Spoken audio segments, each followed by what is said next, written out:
Hey y'all, before starting the video, I just wanted to plug my most recent video on the main channel. TLDR, it talks about how due to my financial situation, I might be forced to quit making content, including for this channel. If you enjoy the battles that I put out for you all, please consider checking out that video before watching this one. And also please consider checking out my Ko-Fi page, linked down below as well. Any support is immensely appreciated, and you can even earn several perks as thanks for your support. If you are unable to show support financially, then leaving a like, comment, and subscribing on both this and the Gokey Challenges channel help a lot more than you think, so be sure to do all those things and share these videos with your friends. I'm sorry for starting this video out on a more depressing note, but I hope you understand why I had to do so. Anyways, let's go ahead and jump into the actual video now. What up, Homedawgs? My name is Gokey Gamer, and welcome everybody to a slightly different video than usual. In this video, I'm going to be discussing my recent NBBL Season 3 team, what I liked about it, what I thought was meh, and rank them all from how I feel best to worst. And I'll even be discussing the stats, such as how many kills they got, how many times they died, how many games they were brought to, etc. Now, a couple things to note, I will be doing minimal editing for this video, so I will not be displaying the stats as I talk about them, but I will leave a pinned comment down in the description below, or not in the description, in the comment section below, so if you guys want to read along, then you can also check out that pinned comment, and you'll see all the stats there. Number 1 will shock you! I don't know. I will also be using the tier maker website, and I'll be ranking each Pokemon between the ranks of S, A, B, and C. And to limit myself even further to give a more definitive ranking, I will only be allowed to put 3 Pokemon per tier. My god, I am tired. So yeah, I wanted to do that just for fun, to limit myself even further, yeah. And because there's 12 Pokemon, that will amount into 3 Pokemon per tier, so that also makes it satisfying, so I like that. And finally, I also wanted to say really quickly that if one of your favorite Pokemon happened to rank lower, or a Pokemon that you thought shouldn't have been ranked low, ended up being ranked low, then please let me know down in the comment section below. This is purely, in my opinion, from using it in this season, and even if a Pokemon ranks low, that doesn't necessarily mean I think it is bad. In fact, I think all these Pokemon are really good. Heck, I made the finals with it, so there's something there with that. This ranking is purely meant as for fun, to talk about what I liked, what I disliked, what I thought was meh, what I thought was great, etc. Purely my own opinion, in other words. So yeah, let me know in the comments down below what you think, what your favorite Pokemon on this team was, what your least favorite Pokemon in this team was, and yeah, without any further ado, let's go ahead and hop into the ranking. Alrighty, so as you can see, I've got tier maker up with my Pokemon listed down below. Once again, this is not scripted, so I am literally just flying off the top of my head. I just sat down one day and was just like, I'm doing this. Also, can I just say, what the heck? I'm like severely zoomed in on the tier maker because there are so many ads on my screen right now. It's kind of insane, but that's besides the point. We're here to talk about the Pokemon that I used on my team, the Pokemon that I had on my team, and what I think about them. We'll also be talking about stats. I think I've already talked about this already, so let's just go ahead and jump into it. So before talking about the GOATs, let's talk about Mismagius, which I never brought to a single battle. Yeah, so Mismagius, for those of you who don't know, I actually did all 8 of my weeks. I prepped all 8 of my weeks around the same time, due to back then, I was thinking I might be out of town. I wasn't even going to upload this as a series originally. What ended up happening was I was supposed to be out of town for a few months on a job, and I was just going to do this for fun as my side thing. But what ended up happening, that ended up falling through, so I was like, you know what, might as well take advantage of the time I've got, I'm going to go ahead and record this series. So, and I'm very glad I did now, because, you know, runner-up in finals, I'll take it. But yeah, I only had Mismagius on one team, and that, even back then, I was heavily debating about using Haunter over Mismagius for that fight. And then eventually, I ended up doing that. It was for week 3, I believe, I used Haunter instead of Mismagius. And then I kind of realized, you know what? I'm never going to use Mismagius at any point. I realized this around like week 5, I believe, and it was like coming up that we were going to have to make trades. It was like the last week to make trades, and I was like, you know what, I'm just never going to use Mismagius. I'm dropping it for Bonnet, which we'll see later on. But yeah, Mismagius literally just sat there on the team and it contributed absolutely nothing. The reason I drafted it was because of the speed tier. It also gives me a slightly less frail version of Haunter, specifically on the special side with base 105 special attack, special defense, and speed.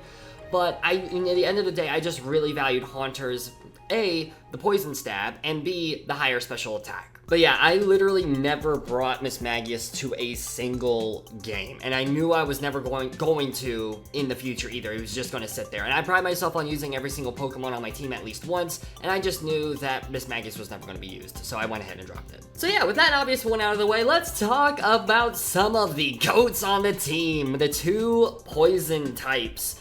I am still having a very hard time deciding where I want these 2.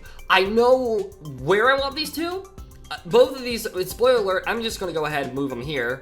Both of these are going to be S tiers for very obvious reasons if you guys have watched the season. But, well, actually, Haunter more so than Fezandipiti. But I'm literally trying to decide between first and second. It's kind of insane. So let's talk about Fezandipiti first. So Fezandipiti's stats overall, 9th on the MVP Pokemon regular season board. That, I could have said that better. But basically, it was 9th overall, it's like 9th most kills on out of the entire league with 6 games played, 9 kills, 3 deaths, plus 6 differential. This also results in the highest differential on my team with the plus 6. I'm kind of surprised. I'm extremely surprised at how well Fezandipiti worked on this team. It's definitely the Pokemon that surprised me the most. I drafted Fezandipiti originally being like, I don't know if I'm going to be able to use this Pokemon, but it is just so good, and I have loved using it. Toxic Chain and Technician are both absolutely phenomenal. You can run physical or special. You can even run specially bulky. I even ran a physically bulky set once with the Rocky Helmet to chip things down. This set is surprisingly versatile. Like, a lot more versatile than it looks. And I mean, the one thing that kind of sucks is the moveset. But even then, if you have good team members, if you have a good team, you can play with Fezandipiti extremely well. This is a Pokemon I will absolutely use again at some point. 100% a phenomenal Pokemon, and imagine if it had Terra, dude. Oh my god. Like, I could have Terra'd this thing, but I ended up not, as it didn't work as well with the point system. So, but, you know, it is still absolutely phenomenal.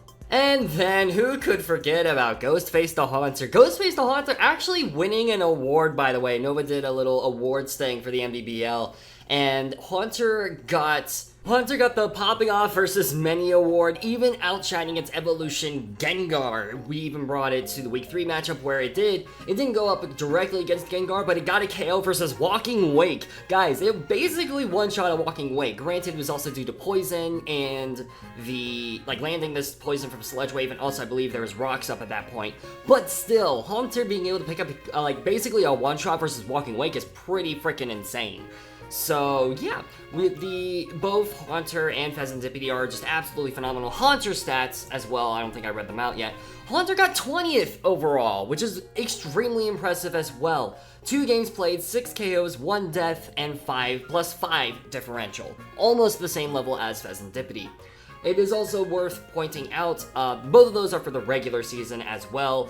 Fezandipiti and Haunter both did not get any KOs during the playoffs. I forgot to mention this, but fun fact for Fezandipiti, out of the top 10 kill leaders on the whole MVP board, Fezandipiti is the only one that is less than 10 points, which is absolutely insane. I think maybe even less than 12 if I remember correctly. I think it might even be less than 12. And out of the top 20, it is out of 3 and 4. I know Wo-Chan was up there in the kill leaderboard out of the top 20. Haunter is obviously there as well, rounding out the 20th spot too. So in general, both of these 2 Pokemon have absolutely surprised me immensely. Haunter especially as just how useful it can be in the games that it was brought to. Obviously, who can forget how, if the low tiers can win the high tiers, Week 6, Haunter absolutely stealing the show from Gurdurr and popping off was just so cool to see. And neither one of them was really a direct sweep. Haunter, it was just come in, claim lives, pivot out.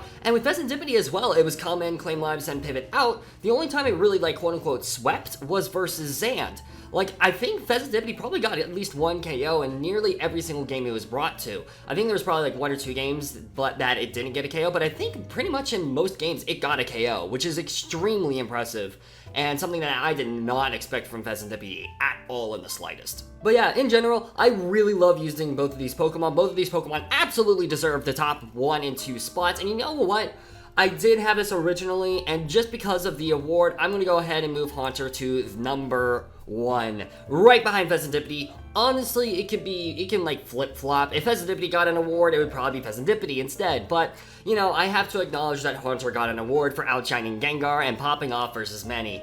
That's really freaking cool. Love to see it. Absolutely. Just such a good duo. Like, the poison types on my team just absolutely popping off. It's just so much fun. Something I really love about Draft League is the ability to just come in, use different Pokemon, unique Pokemon in such different ways. Like, for example, the reason Haunter popped off was because it walled a Clodsire with Levitate and Taunt and everything like that, which is just so cool to see. And that's a big reason why I love Draft. Both of these two Pokemon in this season are the reason I love Draft. Just, they're so much fun to use, you don't expect them, and it's just so cool, and I absolutely love both of these Pokemon. I will definitely be using Fezandipiti and Haunter again in the future. So yeah, there are your number 1 and 2 slots right there. Now, let's get into a little bit more of an interesting topic. Let's talk about the legendaries that I drafted. So first up is Terapagos. Now, Terapagos got number 26 overall, which is not bad at all, and honestly better than I thought it would be. 3 games played though, with 5 KOs, 2 deaths, and a +3 differential. When I brought Terapagos, it was for really good matchups, but I only brought it 3 times. It was pretty disappointing that I only brought it as many times as I did. I don't even think I brought it once during playoffs.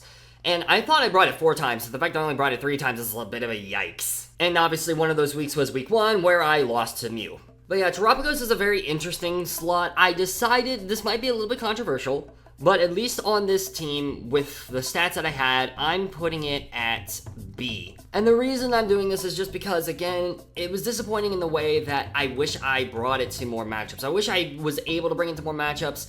In general, like, there was at one point where I was trying to bring Terapagos, but I was like, there's at least one Pokemon that walls it. Like, I would have brought it versus Sand, but there was Golden Go there. There was, like, there's so many situations where it's like, okay, I would love to bring Terapagos here, but at the same time, there's at least one Pokemon that can just completely stops it in its tracks and then gives my opponent momentum, and that's really hard to play around. So, I think I would still draft Terapagos again for sure, but like its Terra Shell ability is also really, really cool. Being able to spin, being able to set up. And again, I think if I had played it better, if I had brought it to more games, it would be a lot higher. But it was just the way I played this season. I didn't end up bringing it that much, but maybe one day in the future, I will draft Terapagos again, and it will pop off like it was meant to. Again, this is my personal list. If you have any differing opinions, please let me know as well. If there was a moment that you really loved from Terapagos, if there was a moment in general that you loved from any of the Pokemon that are in the lower tiers, let me know. But anyway, speaking of popping off, let's talk about Ogerpon. Another really surprising pick for me. I'm just leaving it there so that way I can talk about it. Ogerpon placing above Terapagos but below Haunter at number 23 with 6 games played, 6 KOs, and 3 deaths, putting it at a +3 differential. As well with Terapagos. Honestly, I really loved using Ogerpon this season. Unlike Terapagos, I felt like it was an extremely reliable Pokemon in a lot of matchups, just being able to come in and do its job, hit something hard, and then pivot back out. And I really, really love that with Ogerpon. And like, even the fact that I felt like, oh, I can bring Swords Dance on this Pokemon. And like, a big problem I have with Weavile sometimes is like, oh, I can try to bring Swords Dance, but it just doesn't work out. I've been able to bring it a lot more this season in the SDA than I have in the previous years, but I remember back in the day, like Gen 8, struggling to bring Swords Dance on Weavile. And not just struggling to bring it, but struggling to click it as well. But with Ogerpon, there was really not that much trouble with that. Like, I never really got that much issue with Ogerpon.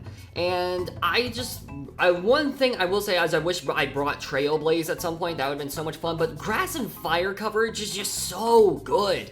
And I really, really loved using Hearthflame with the Mole Breaker and everything. Like, it is a really great Pokemon that I have loved using, and I will definitely try to use again at some point. And as a result, I think Ogerpon is going to take the last S-tier slot. Now, as I talk a bit more, maybe that'll change, but I really don't foresee Ogerpon not getting below the 3rd place spot. So that is our S tiers right there. Probably to not a lot of people's surprise, Haunter, Fezandipiti, and Ogerpon, just those 3 Pokemon just put in so much work on this team, and I really, really loved using them. But all 3 of them are absolutely Pokemon I will use again. And now let's talk about Darkrai. Woo!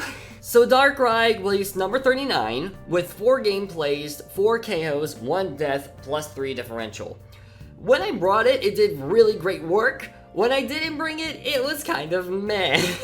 Similar to Terapagos, there were so many games where I wish I could have brought it, but I really realistically couldn't. And while yes, the like 135 special attack and 125 speed is absolutely phenomenal, and Darkrai fulfilled the role that I really needed it to, being a really fast special attacker, it just, the moveset is so lacking. Like, its moveset consists of like Dark Pulse, Calm Mind. It has a lot of physical moves for some reason, and it has like Hex. It does get Ice Beam and Thunderbolt, and like it gets Sludge Bomb, it gets Thunder. It does not get Thunderbolt. Actually, I lied. It does not get Thunderbolt. It gets Ice Beam though, and it gets Focus Blast. And if this thing just got like Aura Sphere and Thunderbolt, it'd be so much better. But the lack of like reliable coverage is really what's kind of screwed this Pokemon over for me. Again, maybe some people will disagree, maybe some people are like, oh, you just didn't use it correctly. But again, with me specifically in this league, I found myself really hating the fact that like I had to rely on a 70% accurate move half the time. And also the fact that it doesn't get agility for some reason. I mean, granted, if it did get agility, I wouldn't have run the Blunder Policy set that I did back in week 8 versus Zand, but at the same time, it's just, the moveset could be better, it could be so much better. Again, Darkrai filled the role that it needed to, and for that, I cannot be too mad. Like, I cannot be upset at that. It absolutely did what it needed to do, and it did it well. But it's not worth 19 points, at least in my opinion. 18, 17, absolutely around that range. 19, in my opinion, is just a little bit too expensive, and as a result, I'm weirdly going to put this at C.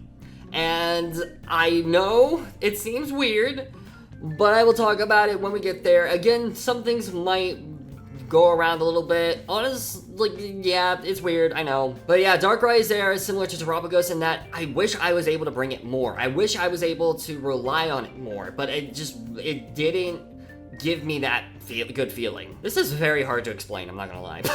Again, let me know in the comment section below if you think I used Darkrai wrong, if you think I used Terapagos wrong. Let me know. I'm very curious to hear what you guys think about this whole thing. Anyways, though, moving on. Now let's talk about the Terra Captains. The first one being Bonnet. So yes, Bonnet was the Pokemon that ended up replacing Mismagius because I saw, oh, a bulky grass and dark type. Both of those types for me right now are offensive with Ogerpon and Darkrai. I could use a pretty decently bulky set and even make it a Terra Captain. And guys, holy crap. Bonnet is so good. Placing number 41, I brought it to every single game after I picked it up, week 6, 7, and 8, when it got 4 KOs, 3 deaths, and +1 differential. If it had played better in week 6, if it had not hit itself a confusion twice, or whatever happened there and dodged hurricanes, then it would have placed higher on the kill leaderboard, I should specify. But yeah, Terra, Dark, Poison, and Steel are all such amazing typings on this thing. Terra Dark Sucker Punch with like Black Glasses is crazy. Like, it's crazy hard, especially on that base 127 attack. Also combine the both 99 defenses and 111 HP makes this thing such a really like surprisingly bulky Pokemon, especially with Synthesis as well. Poison just absolutely defensively is a perfect typing for this thing. And then Terra Steel is kind of meh. In hindsight, maybe I would have put Terra Electric to be able to hit the flying types more reliably, or maybe Terra Fighting to boost the power of my close combats. But Terra Steel is also still relatively decent. But yeah, Terra Dark and Terra Poison especially are absolutely so good, especially with Terra Poison. It does give me a weakness to poison or ground and psychic, but like grass and dark handle those perfectly, so you don't want to switch those in against a Bonnet even if it's Terra Poison. So yeah, if I was allowing myself to put more Pokemon in S, I would, but I am going to place it in high A for this one. Oh, I guess I should have mentioned as well, another thing with Ogerpon is that Ogerpon did really well in the playoffs, placing 5th overall, with 2 games played, 4 KOs, 2 deaths, and +2 differential. There's also Darkrai, who did get a KO, placed number 23. In the one game that Darkrai appeared in, it got 1 KO.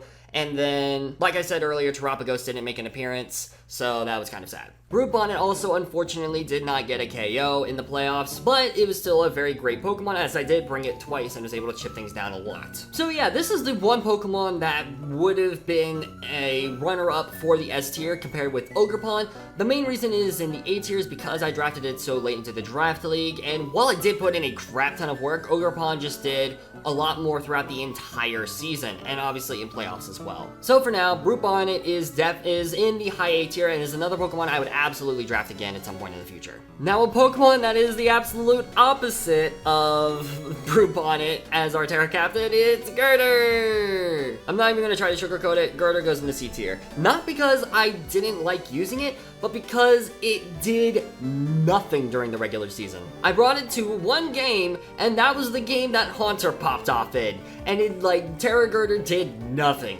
Terra Fighting, Terra Fairy, never made an appearance. Terra Steel, granted, it did do something in the playoffs. It got 3 KOs and placed at number 8 on the playoffs leaderboard. But that's all it did. The fact that it only came to 2 weeks, and I actively tried to bring it more often too. There were several previous iterations of teams that had Gurdurr on it, but I just couldn't justify it to myself to bring it more often.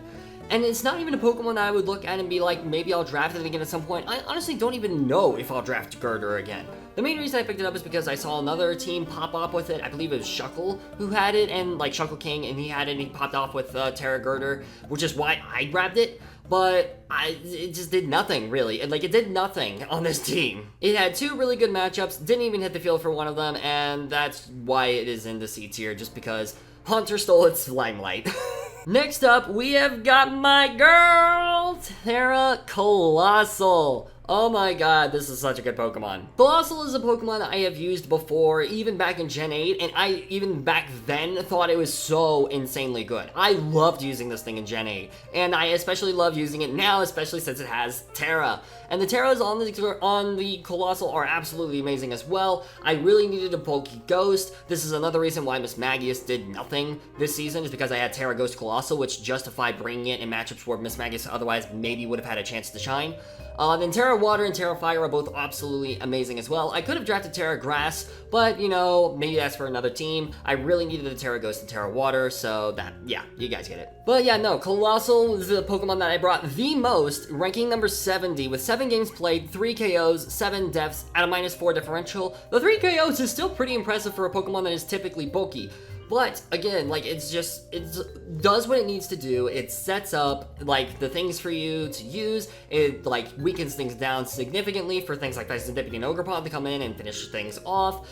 And I just really love using Coalossal. It is one of my favorite Pokemon in draft in general, and this league, it is going in the A tier. I would definitely not say S tier worthy on this team, just because, like, they're, like, the other top 4 Pokemon absolutely deserve that slot, but Coalossal is just, it's an old reliable for me, and I absolutely love using it. Also, I guess for those interested, Gurdurr ranked number 123 in the regular playoffs, and because it did literally nothing, it is 0 differential.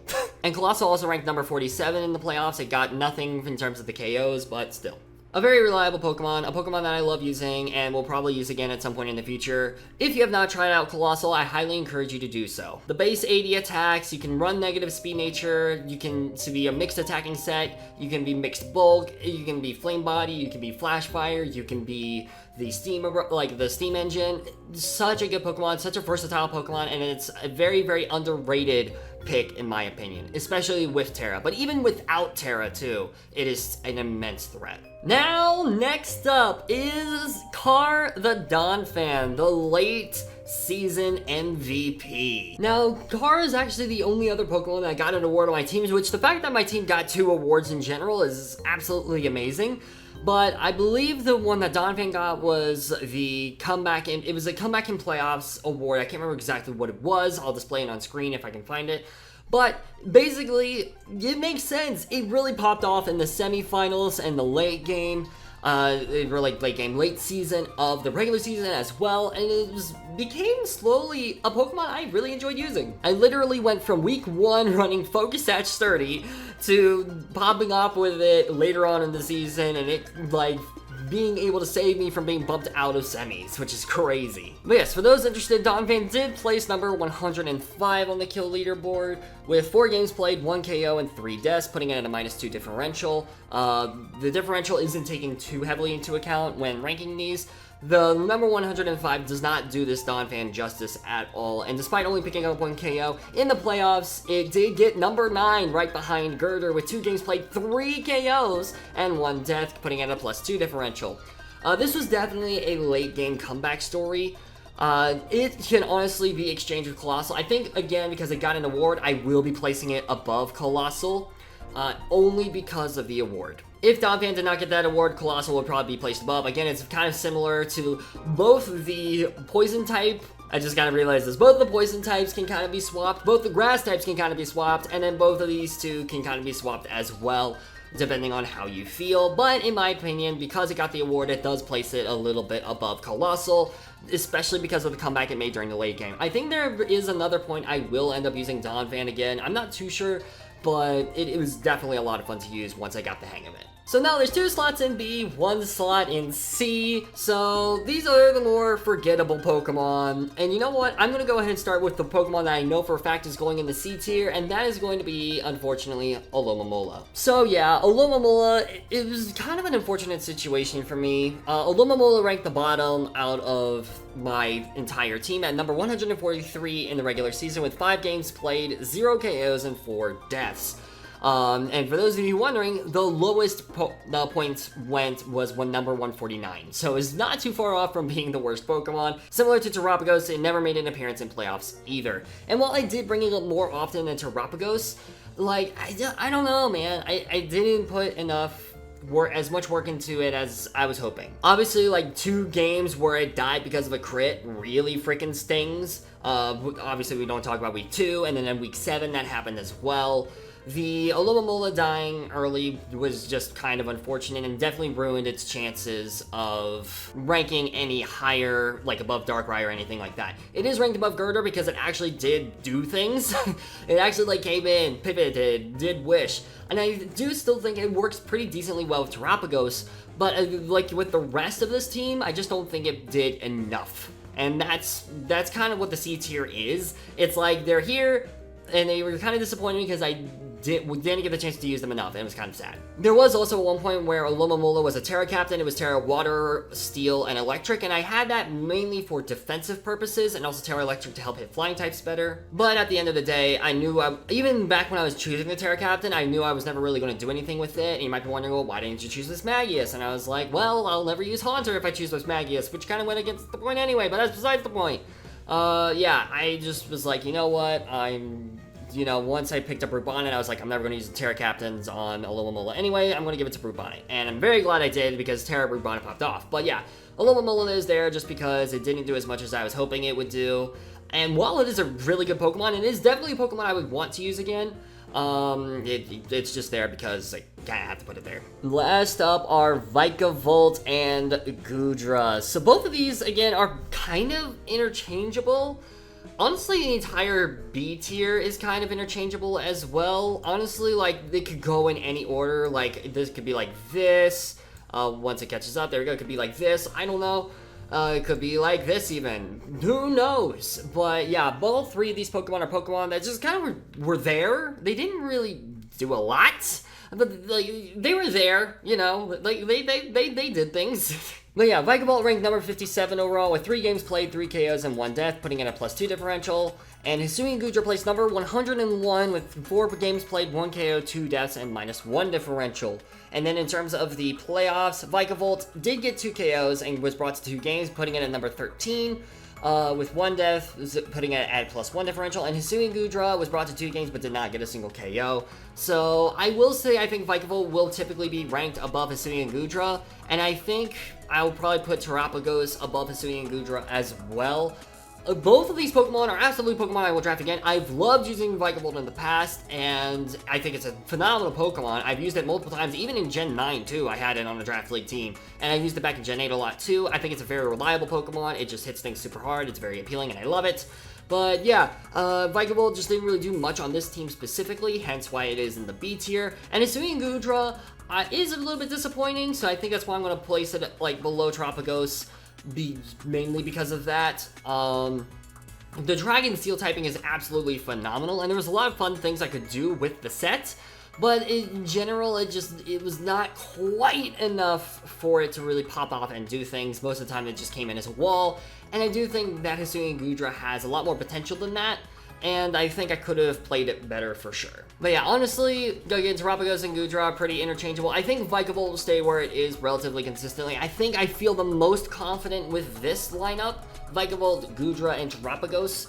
Vikavolt was the one that I was the least disappointed in. It just did what it needed to do most of the time, and while yes, I do wish it popped off a bit more, especially on week 2, it still did a lot of work. Hisuian and Goodra, you know, while being a little bit disappointing, still did a lot for the team, and I was really happy with it in general. And then with Terapagos, you know, is to a lesser extent happy with it. Like, I really enjoyed using it as bulky normal type, and I love bulky normal types, but again, it just didn't do enough of what I needed it to do. So yes, this is the team. This is the rankings. This is what I would put for the rankings. We've got Haunter, Fezandipiti, and Ogerpon-Hearthflame as the S tiers. We've got Bonnet, Donphan, and Coalossal as the A tiers. We've got Vikavolt, Hisuian, Goodra, and Terapagos as the B tiers. We've got Darkrai, Alomomola, and Gurdurr as the C tiers, with Mismagius doing literally nothing. If you guys enjoyed this video, I'll go ahead and wrap it up here. Thank you guys so much for watching.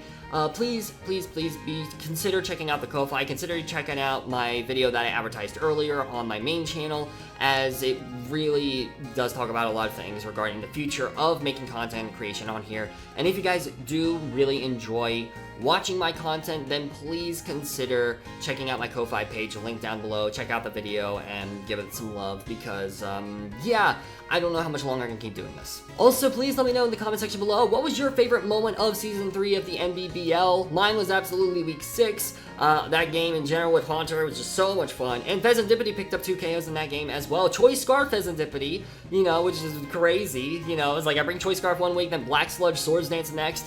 It's just so good! Ah! Okay, sorry, I'll stop. But yeah, all these Pokemon I think I will use again, minus maybe Gurdurr, maybe Mismagius. I do want to try to give Mismagius a chance at some point though, but absolutely all of these Pokemon I will probably use again. Again, minus maybe Gurdurr, but we'll see what happens when we get there. But yeah, anyways, thank you guys so much for watching. If you guys enjoyed, please be sure to leave a like and subscribe as well, as it really does help out the channel grow a lot. And stay tuned for Season 4 of the NBBL for as long as I can keep uploading. And I'll see you soon in the next video. Peace out, mates!